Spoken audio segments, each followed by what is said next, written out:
Hi friends, welcome back to the channel. Today we are doing the mid-year book tag. I saw my friend Rochelle at Good Morning Dreamer do the tag. I believe I did this tag last year as well, and it's just a nice little mid-year check-in. Now, to be fair, I'm a little bit late, but I feel like it still applies. So I thought this was a good chance for me to just chat about some of the books that I have read so far this year. I will leave a list of the questions down below in the description box if you want to do this tag as well, and we're just going to jump right into it. What is your favorite book that you read this year?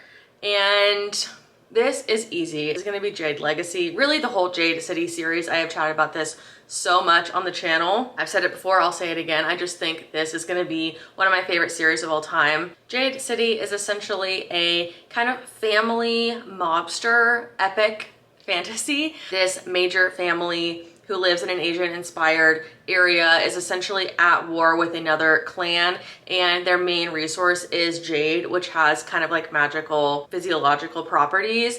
So there's a lot of money, politics, jade, you know, kind of trade war type of situations happening. Every single book in this series is an absolute banger. The characters are insane, like so good, and this book specifically, Jade Legacy, the final conclusion to the series, made me ugly sob. I think that's probably another question on this as well. The best sequel you've read this year. Girl, I'm sorry, but it's Jade War. It's just Jade War. If you read fantasy or series in general, you know that the second book or a sequel a lot of times can feel very flat. It feels a little bit like filler. It doesn't quite hit the same as the first, and you know that you're just being led into the big conclusion of the third. But in this series, I think Fonda Lee did Jade War so great. I enjoyed it just as much as the first and third, and I thought it was an amazing sequel. Honorable mention to Enchantra, which isn't really a sequel, but it is the follow-up to Phantasma. It is a dark romance. It essentially is a standalone, but it's in the same universe, and I'm kind of considering that as a sequel. I really enjoyed reading that one as well. What are some new releases that you haven't read yet but want to? I have not got to Sunrise on the Reaping yet. That was one that I went out and bought right away with full intentions of reading it, and it just didn't happen. Also, Bury Our Bones in the Midnight Soil by V.E. Schwab. V.E. Schwab is the author of Invisible Life of Addie LaRue, which is one of my favorite books of all time. So I have very high hopes for this one, and I really want to be able to read this one physically. I might get it on my Kindle or get it from the library or something. I might buy it, but I have not been buying books recently, so this is one though that I do want to read kind of physically. I don't want to listen to it on audiobook. I love an audiobook, and I've been listening to them pretty religiously lately.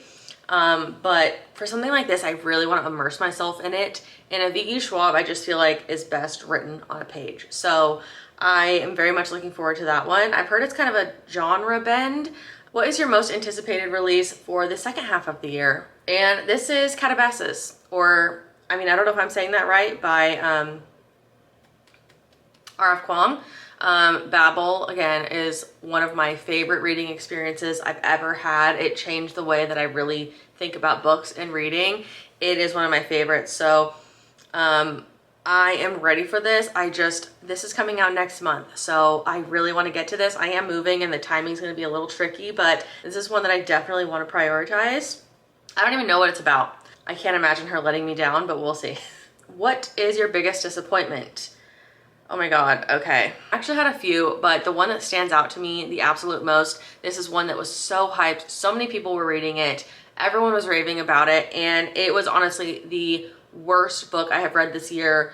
Maybe one of the worst books I have read in the last few years, honestly, and that was When the Moon Hatched by Sarah A. Parker. I don't know what the hell people were smoking recommending this, but this was one of the most poorly written, kind of just whiplash book experiences I have ever had. It really had a cool like dragon premise, like the lore and the world building could have been really cool, but it was so overshadowed by the absolutely atrocious writing and sentence structure and vocab choices that I could not care or comprehend anything else because I was so focused on how awkward reading this book was. To be fair, I listened to this on audiobook. The author of this book, I can't imagine that she listened back to this book or was reading the things she was writing out loud, because if she did, I think she would have felt differently about this because it reads so weird. A lot of the negative reviews of this say the same thing. So I know that I'm not crazy.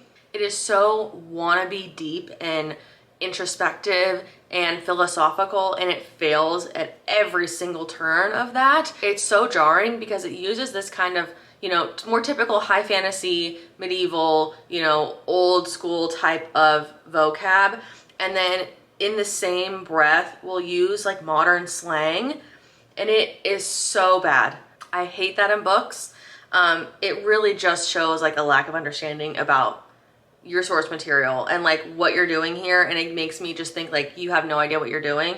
And honestly, it was just a big fat no for me. Huge disappointment. It was also insanely long. It was crazy.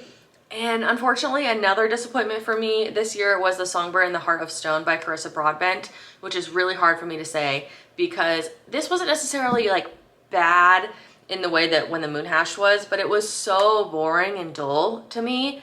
The pacing was really weird. It just felt so, it didn't pull me in at all. I felt like the characters were really poorly done.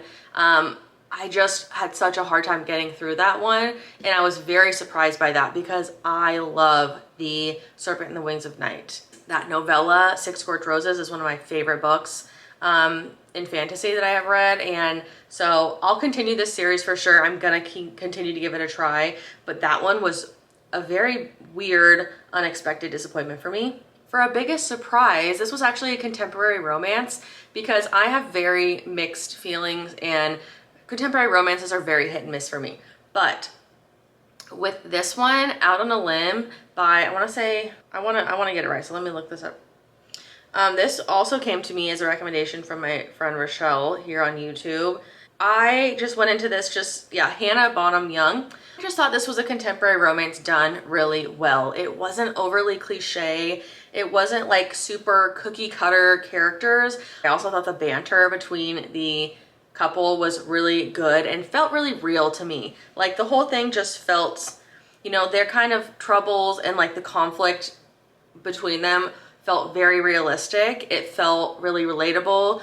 It felt rational because I feel like a lot of contemporary romances, I struggle with the miscommunication trope, and I struggle with, you know, grown people acting really immature. And a lot of times the conflict is so unrelatable to me, and in this I felt like it was just done perfectly. I also really appreciated that the main male character wasn't a douchebag. Like he didn't have that kind of like trope where he does something bad or shitty. You know, he kind of has this facade of being like a nice guy, and then of course he does something bad, or you find out something nasty about him, or I just feel like that's a common thing in romance.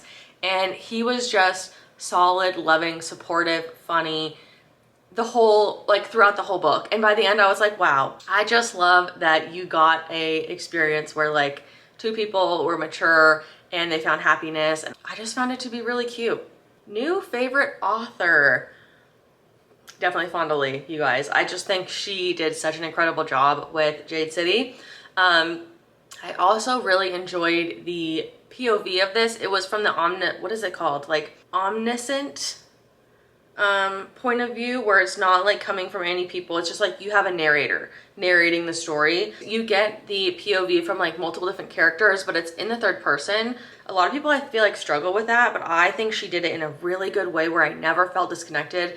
I never felt like I wasn't getting a true representation of the characters. I think she had such a strong grasp on what she wanted this book to be, what the story was, what the world was like. It felt so real to me. I loved every second of it. I have a few more novellas from that series that I didn't know existed, and I'm really excited to read those, and I will read anything else that Fonda Lee does. I believe she has earlier works that aren't in this same kind of fantasy epic genre, and I will definitely be willing to read anything else that she does. Newest fictional crush. Again, easy, I'm sorry you guys, but it's Hilo from Jade City series. He's essentially like the patriarch of the family business. He's one of the main characters. It's kind of him, his nephew, his sister, and then there's a few other smaller characters, but they're like the main core of the POVs. And he essentially takes over and has to step up into be the pillar, which is essentially the top of the, you know, kind of clan. He takes that role after it's passed to him from his older brother, who he is always kind of in the shadow of. and I just feel like I felt for him so much. He was a very kind of like arrogant, impulsive, brash kind of person, like a very typical like younger brother energy, like always kind of having to prove himself. But then he also had really loyal, sweet, I just feel like he was the perfect mix. I'm just super obsessed with him, like really obsessed. The fan art of him also is really great. I love that. And like I said, they wear like jade a lot in this. So he has like kind of like piercings and jewelry and all this jade that I just find really hot. I really loved that. Also, I really enjoyed Bo. Like I mentioned, the main character from Out on a Limb. I thought he was really funny and sweet. I really, really liked his character.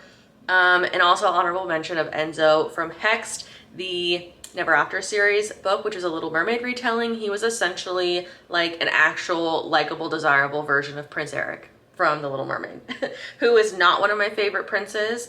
And so I really enjoyed the Enzo, the Emily McIntyre version of him. I really liked. What are some of your newest favorite characters? Hilo. It's Hilo. What is a book that made you cry? Jade Legacy. I'm telling you guys, that's the only book that made me cry this year. And I ugly sobbed. Like I have photos of it. I don't cry in books very often. I really don't. I almost teared up at Taylor Jenkins Reid's Atmosphere, which I recently read. I got like a whiff of a tiny little tear duct, you know, going moment where I almost could have cried if I was really like, you know, needing to, but it didn't really get there. But that was like the next closest thing, because that one was just really sweet. It had like it wrapped up nicely, made me feel like feelings, so I enjoyed that. What is a book that made you happy? I really did enjoy Atmosphere. I really enjoy space. It was focusing on a lesbian couple in the 80s, and I just really loved seeing them be together and just kind of be happy together. That really got me. I enjoyed that. I also, like I said, really enjoyed reading Enchantra. That one was really fun. I love a gothic kind of dark fantasy romance. That was really fun. Hexed made me very happy. You guys know I love the Never After series. I just have such a fun time reading those books. So overall, I would honestly say romances this year have really pulled through for me, which is kind of not my usual bag. So I'm happy to report that. It's just been kind of the mood that I've been in when I don't really feel like, when I have a hard time focusing on reading, or I just feel like I can't get into like a big fantasy series. The romances I've been choosing have been hitting pretty good. What is the most beautiful book you've purchased this year? Honestly, I don't know. I have not been buying books this year. I'll have to go back and look at some of my hauls, but I actually have all my books packed up right now, so I can't even look at them. I have not been doing a lot of book shopping. What books do you need to read by the end of the year? I need to finish my Twilight read. I need to finish with Breaking Dawn. That's where I'm at, the conclusion. I will probably kind of do a full circle moment and wait until like September, October to read that, which is crazy that that's coming up very soon. And that'll be like 1 year since I started reading Twilight. And then I also want to do the Midnight Sun read. I did purchase that one as well. Really looking forward to the Breaking Dawn reading experience. The other new releases I mentioned, like Calabasas, absolutely. And lastly, as far as like fall books, something that's been on my TBR for such a long time that I really, really want to get to. And I like to try and at least read 1 or 2 classics a year. So Rebecca has been on my list for quite a while. This year I'd really like to finally get to that one for like a eerie kind of fall classic read. So that's gonna be it for this video. Thank you guys so much for watching. Please subscribe if you haven't already. I would really appreciate it, and I will see you in the next one.